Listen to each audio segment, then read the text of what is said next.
Media will portray him as a victim. They'll say his mom or daddy didn't love him enough, or maybe he wasn't at the dinner. He was home watching the NBA playoffs.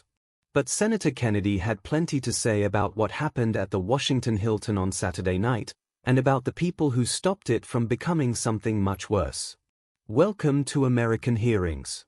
Kennedy's Senate floor response to the White House Correspondents Dinner incident is short, sharp, and leaves absolutely nothing unsaid. First, I thought it would be appropriate to make a comment about the White House Correspondents Association dinner Saturday night. I want to be clear, I was not there, so I don't know whether that helps my perspective or hurts it, but I was at home watching the NBA playoffs.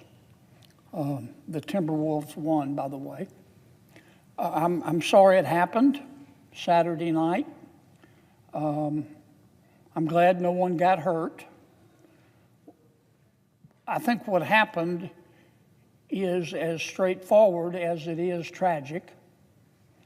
An overeducated, underemployed, self-righteous punk from California who thinks he's smarter and more virtuous than the American people, and who thinks if you disagree with him, you're not only in error, you're in sin and deserve to die, tried to crash the function and assassinate the president and some members of his administration.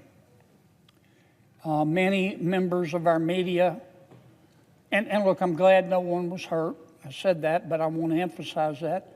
Some members of the media will portray him as a victim. They'll say his mom or daddy didn't love him enough, or maybe he was just mixed up or confused or had a mental defect.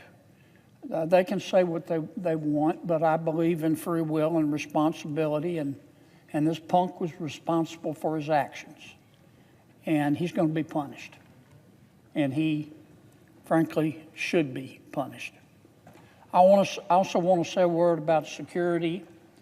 Look,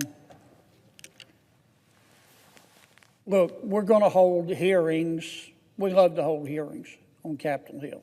That's one of our favorite things to do. And there are going to be hearings held about the security provided by our Secret Service and others. I'm not saying those hearings shouldn't be held. I'm not a security expert. But I want to thank the members of law enforcement who prevented what could have been a very serious tragedy Saturday night.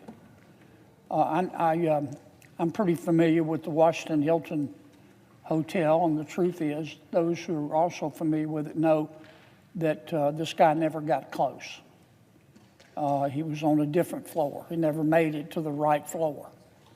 And that's because of our brave women and men who provided security. In fact, I thought our security showed great restraint.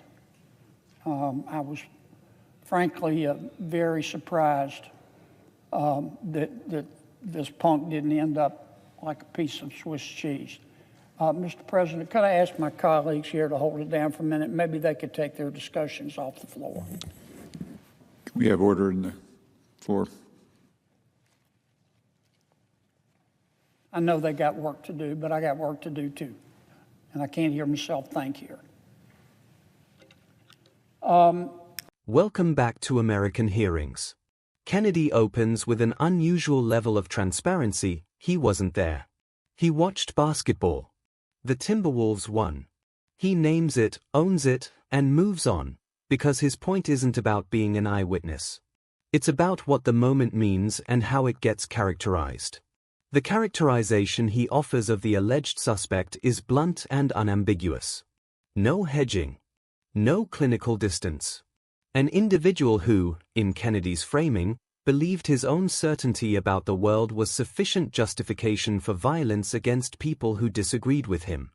That's the core of what Kennedy is responding to, not the security details, but the ideology behind the action. Kennedy anticipates the counter-narrative before it arrives. He knows what certain media coverage will look like: the troubled background, the missed warning signs, the search for systemic explanation. His answer is simple: personal responsibility is not conditional on a clean childhood.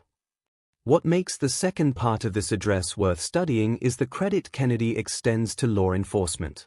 He's familiar with the Washington Hilton. He knows the layout. And his assessment, that the suspect never came close to succeeding, is not dismissal of the threat. It's recognition of the competence that stopped it. The line about Swiss cheese lands with impact precisely because it follows a genuine expression of gratitude. Kennedy isn't being callous, he's being honest about the alternative. Security personnel showed discipline under pressure. That deserves to be said clearly, and he says it. The closing request for order on the Senate floor, delivered mid-speech, is a reminder that even when Kennedy is at his most pointed, he remains entirely himself. Subscribe to American Hearings and drop your thoughts below.